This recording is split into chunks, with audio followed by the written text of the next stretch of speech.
Урматтуу жазаларды аткаруу мамлекеттик кызматынын айымдары, жалпы эле аял заты.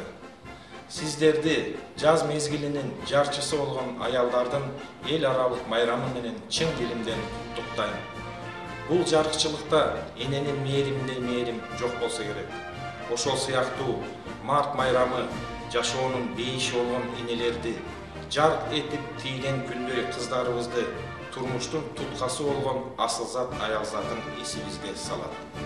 Аялзат бардык учурда үйдүн куту болуп, жарык маанай тартуулап, жаркын ойлордун жаралышына дем берип келген. Эркектерге назиктиги жана сулуулугу менен эле дем бербей, ар дайым ар кандай кырдаалда алар менен үзөңгүлөш жүрүп, турмуштун сыноолорунда каармандыкты көрсөтө алган. Байыркы мезгилде, согуш жылдарында, кийин да мээнеткечтиги, туруктуулугу жана акылмандыгы менен аялзат өйдөдө өгөк, ылдыйда жөлөк болуп келишкен. Адам тукумунун үзүлбөй, муундан муунга, кылымдан кылымга уланып калышы үчүн да биз сиздерге милдеттүүбүз.